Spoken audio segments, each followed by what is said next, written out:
And we are very much on that path. So unlike some of the other speakers, I think who started a bit earlier, or others who might have been born in the cloud and had an opportunity to set things up right and be cloud native from the very start, for us, it's been more of, a journey of transformation, even on the operation side. The other thing, as I was alluding to in the middle of the panel, we've had a lot of acquisitions, right? Right from the time, even in the team that I lead, the acquisition we announced just earlier this week of Talon Security, which is an enterprise browser company, is the 5th acquisition that I've done in the last 4 years. So as you can imagine, all of these backends come into play. So we are busy building and transforming the backend for the core service. All these others come in. And of course, given we deliver a cloud security service that's, that is meant to appear like a SaaS service, we've got to make sure that everything looks cohesive and connected and, operating as one single service as far as our customers are concerned. So as you can imagine, there's a lot of work that has to go on in the back end, which is by no means complete. So like I said, again, we are very much on the journey. Some parts of it are maybe a little bit ahead than others. And just speaking, to the great partnership we've had with the Sedai team, as I was mentioning earlier, what's been really great is for us to understand exactly where they apply, what problems they've fixed, see where they can help us in parts of our backend, but also, have very open technical conversations around the kinds of problems we are trying to solve, which they will very readily acknowledge that they don't solve yet, or maybe it's outside the scope of what they're trying to solve. But I think the openness of the conversations allows us to learn from what Sedai has done. That's what I meant when I said the Sedai way of approaching these problems has been a rich, approach for us in terms of trying to solve our own problems. So I'll give you a quick sort of view of, what we do, what my larger team does, which is responsible for about 80% of the company's revenue at this point. We'd like to see some of the other acquisitions we've done in endpoint security and cloud security actually grow. So that number over time should come down, even as the overall value of the company grows. And then I want to talk about, our journey. Like I said, we're very much on a path, and I'll give you a sense of the kinds of challenges we've had, both technical challenges, people-related challenges. As you can imagine, it's about, people, it's about processes, it's about tools. Not everything is going to be perfect. It's one of those things around, the future is already here, but it's sort of unequally distributed, right? So we believe that the future of where autonomy has to be for us is there, but it's not equally distributed across our entire operations. And I think that's what we are in the process of getting done. So talking a little bit about the company, a lot of you might have heard about it, but, if you've heard about it from many years ago, you might think of it as a firewall company. The company has truly, I believe, reinvented itself over the last 4 years to be truly a cloud company. And, and that has meant a lot of transformation of the workforce. When I joined the company, for example, the product that I'm responsible for made about, I think, $10 or $11 million that particular quarter. And we are now on $1 billion run rate. So you can see the kind of growth. And some of it, was a result of the pandemic, because the pandemic came in and certainly helped us a lot. And I joined in January of 2020, and I was hit with the pandemic immediately. And we had a back-end team that had to grow very quickly to deal with the growth and solving real problems for customers who had to get work done over the pandemic. So I think that's been really good. We are essentially a very enterprise-focused company, which again may be a little bit different from some of the companies that Sedai works with. So I think some of the stuff that Shri was talking about resonated very strongly with me. 5 nines, mission critical. If this doesn't work, people can't get their work done. All hell breaks loose for us on the back end. We want to make sure, we have our SRE teams can, enjoy their weekends, have holidays, spend time with the family, and not have to, do all this 24/7 stuff, right? So no, we ideally want no heroics. We want the back end to be boring, and autonomy is absolutely a very, very key part of getting there. And then, I've talked about the growth, and of course, a very important thesis for the company and for what our current CEO, Nikesh Arora, has been putting in place is the fact that cybersecurity is a very fragmented market, and there's no dominant leader in the space. And we believe that in building a platform story, in that we have a cybersecurity platform where we are best of breed in various use cases, but everything fits into an overall underlying platform.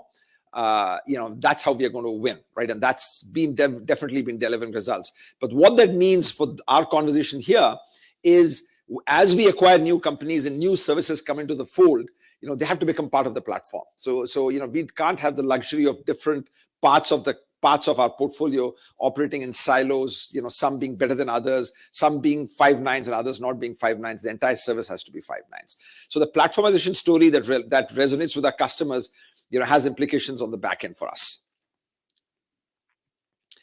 And so, as I was mentioning, we had to accommodate some very rapid growth over the pandemic. Now, in terms of, and I don't want to stick too close to the slides. Yeah, I'll come back to this slide in just a little bit. I wanted to talk a little bit and just talk about the reality of what that transformation has meant for us.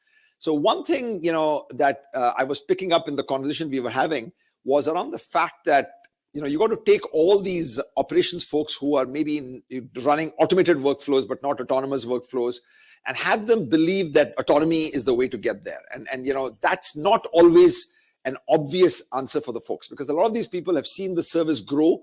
They believe in heroics. They understand every nuance of the system, and they believe that what's in their brains cannot be digitized, that cannot be made autonomous, right? So I think, and then also the people who are the actual engineers and people who are going to build the autonomy are not the people who are necessarily doing the operations, right? So you really need to build a set of skills, a set of people who have technical credibility, who've maybe done this thing in other places, but who are also able to communicate the necessity of doing something like this, right? I think I think there's sometimes a human frailty to think that if I have come this far, I think I can just do more, right? I can work more, I can work harder, I can write more scripts and keep this going. I think the realization that there is a limit, you reach a certain scale, and to really level up to the next thing, you have to think differently. And sometimes you have to throw away everything, all the ways in which you've been doing things to really do things differently. And that's the sort of transformation that we've had to do. So I think the culture, how teams are organized, how do we get the right leaders in place? I think that's been a very important part of our journey. We get some things right, we get some things wrong, we learn, we iterate. It's the usual process. So I think the culture part has been very important.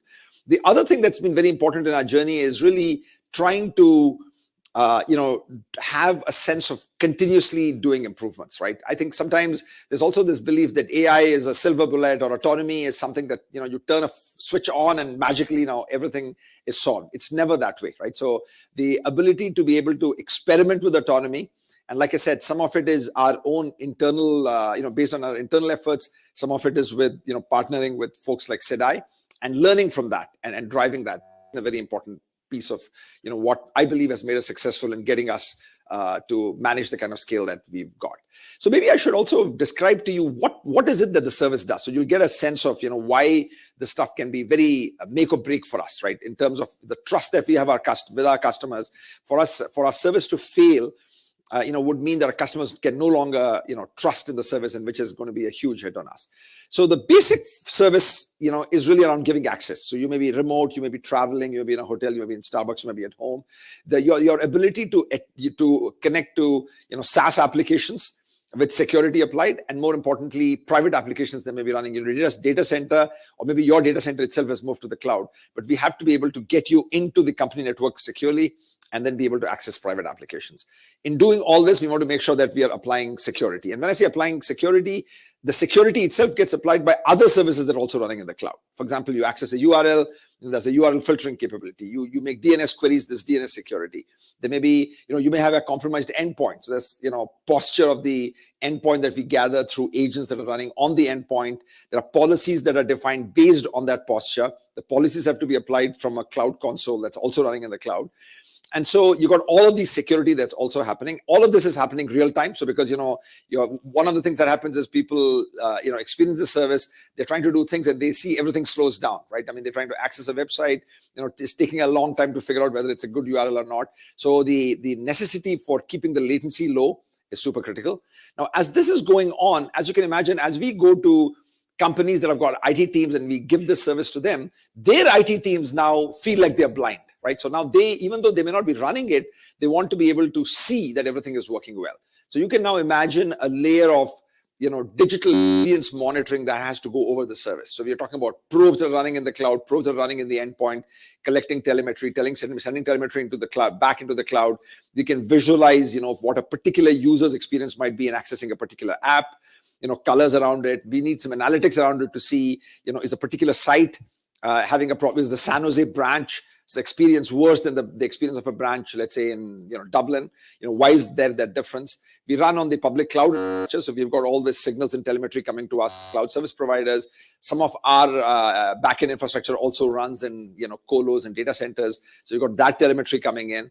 So we stitch all that together to be able to give the admins of our customers a view of what the service looks like to them, right? So that's the digital experience monitoring part.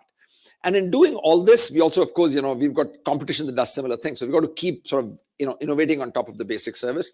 So we've got innovation around the fact that we can build network optimization. So we can have, that can mitigate for, misordered packets in the first mile or the last mile or in the core of the network.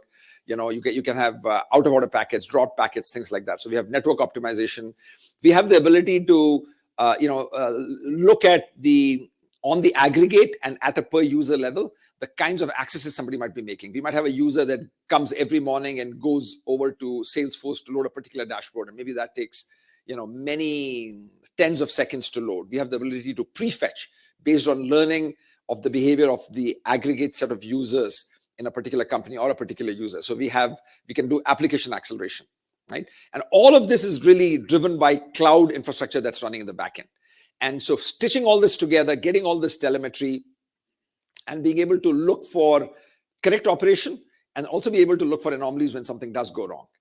Now, as we went on this journey, one of the tricky problems we had to deal with was if you have that's too sensitive, it's generating lots of alerts. At that point, it's completely indistinguishable from noise, right? Even if you have a team of 30, 40 SREs supporting it, if they're deluged with thousands of alerts, alerts become meaningless.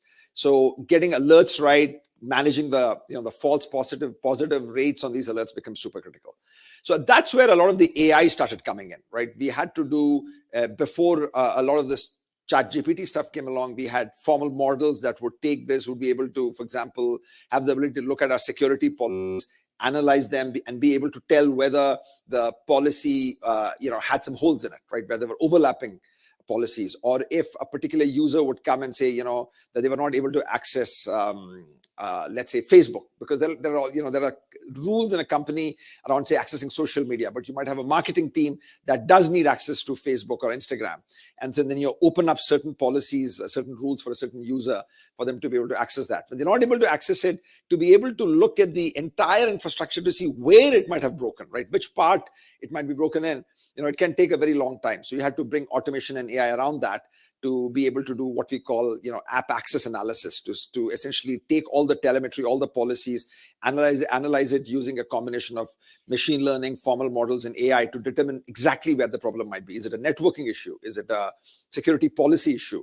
Right? The ability to get telemetry about all audits, all changes for all tenants at all times, and then be able to see in the specific lens of a single tenant what changes might have happened in the last X number of hours that might be resulting in a certain outage or misbehavior that they're seeing now.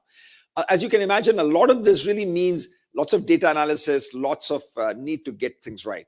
Now, as we support a service like this, stuff first goes through our support team and then comes to our SREs if our support team is not able to handle it. So what we've done lately is to build copilots where our support team can go and ask questions with natural language queries. The copilots have backend AI infrastructure that ingests all our existing documentation. They can also ingest, based on the context of a particular tenant for which the question is being asked, backend information about the tenant, then be able to use these large language models to first infer what the query is about, make do some SQL generation to push queries back into databases, get the information back, synthesize it, summarize it, and present it back to our support team in natural language format. Then we have the ability to do thumbs down, thumbs up, thumbs down on that, so that if they find it useful or not, that goes into our backend systems, where we then see what the efficacy of the system is. And as I was mentioning in the middle of the panel, we have metrics around this stuff to see how much they are being helped. And then even if you get a bunch of thumbs up, is the augmentation enough to show a difference in the rate at which cases are getting closed? That's the kind of measurement that has to happen in the backend. And as I was mentioning, we are seeing some good progress, lots of learning. I think the details matter a lot, right? There are, depending on the particular domain, what we find also is how questions get asked. There might be, for the internal use cases of AI and autonomy, I think we have the opportunity to go train our users, because there's our own support team, it's our own SREs. We can train them how to use the model and how to use the chat interface in a way that they get the best results. This is not obviously always possible with the users. So what has become very clear for us is this nuance of internal use cases and external use cases. In internal use cases, you have higher margin for error. You have the opportunity to go train the humans to use the AI and AI-based products in a way that's more efficient. And we can drive ROI for internal use cases with a little more ease than we can for external use cases. There was a question about hallucinations and the AI getting things wrong. We've absolutely seen that. But I think, we rely on, our internal folks having enough judgment to be able to separate the wheat from the chaff and make the right call.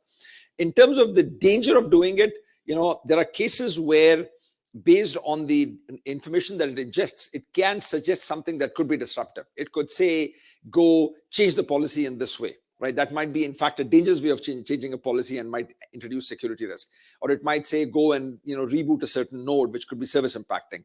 So I think the necessity of being able to understand that some of these things may be disruptive and be able to catch it is still going to require some human judgment, right? And I think there's work to be done there so that we get the efficacy at the right level and manage hallucinations enough so that we can push it externally.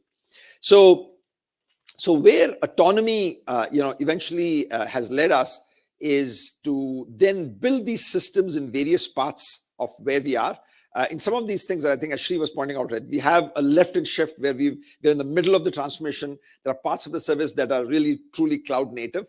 And our ability, I think, to get real good visibility into how the service is running, first of all, allows us then to build the necessary, signals that we can correlate, analyze, and then be able to generate alerts out of, check the, the false positive rate and the correctness of the alerts, and then drive auto remediations. And when auto remediations fail, we have to have a process whereby the SREs can be, alerted, so that then manual intervention happens and manual remediation happens. So in the process of doing this, one of the things that we've also seen is the need to go back and build a lot of, or get some changes done in the backend data sources that feed the AI. And one of the things we've learned is that we have to have a sense of adding metadata to the data for the data to then be consumed in a way that's more effective by the AI. So, this notion of cataloging the data and adding metadata to, say, rows in a database, or all the content that we are storing in our backend databases is a very important thing that we've seen as helping us drive efficacy quite in a very interesting way. Like I said, we're on journey, we're learning here, but that's been very important. And also our partnership, with some of the bigger players and being able to influence their roadmap, our ability to take the backend AI infrastructure to production, because once something is in production, we want to be able to pin models at certain versions, while some of these companies are still themselves in a mode where they are in an experimental phase and models can change without any knowledge or updates to us. And we see model behaviors change, models regress, model efficacy change. So I think that's been a big lesson for us in terms of engaging with our customers and doing that. Overall, what we found is that the notion of autonomy is very welcome to the team. Like I said, even though I started off saying that there is, a certain belief that, humans are always indispensable. Whether are we going to go to full autopilot and completely have a skeleton crew? I don't quite see that happening. I very much see that this is a journey that will start with the augmentation using copilots, and we want to get to that stage first. But in parts of the system where I think, where we are experimenting with Sedai to actually give it control so that it can make changes by itself, learn from the process. I think the safety of doing that is something that we care about a lot. So having measurement and visibility around that and making sure that it works well in that area is something that we're constantly looking at before we expand out more broadly. So I think those were my thoughts about our journey, and I'll be around in case you want to kind of spend more time on understanding, the challenges we've had, the areas where we've solved problems, areas we're still trying to solve problems in as we make these changes. And I'll open it up to questions. Yeah, I've got a couple of questions here, but also folks in the audience, if you want to raise your hand, we can bring in your questions as well. So first question, Suresh, You mentioned, kind of there's a case with your auto remediations where humans can jump in or may jump in. Is there kind of a downwards trend in like the percentage of those cases where humans are jumping in, and how do you sort of think about the trajectory looking forward? Absolutely, yes. Because I think what we've done is there's a level of automation you can do with the auto remediations, but for the auto remediation to be triggered is where the AI comes in, right? So I think we've definitely seen that in areas where, in fact, we're using Sedai, we are definitely seeing an impact in that area.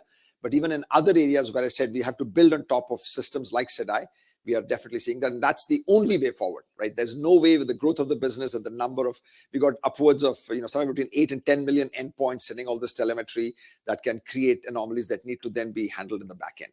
So we absolutely have to see this being done autonomously, and we see the downtrend for sure.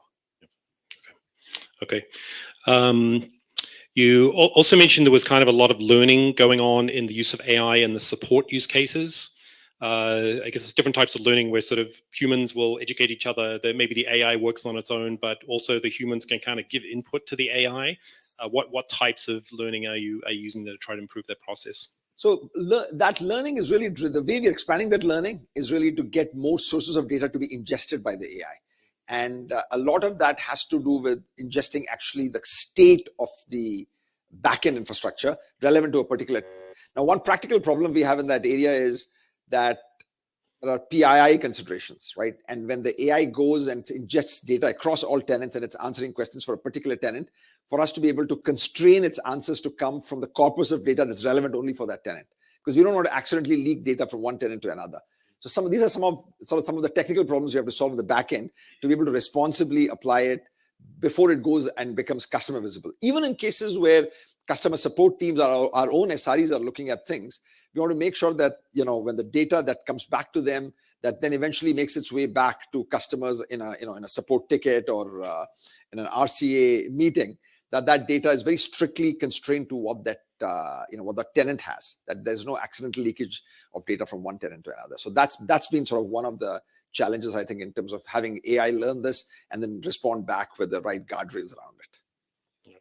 Good. Yeah. Any questions from the audience? Otherwise, I've got one final one here. Okay. All right. I'll bring you over the mic, Sanjay. There you go. Okay. Hi, Suresh. Sangiah Agrawal. So I think Shri pointed out that AI is nothing new. I think your industry has been doing AI forever.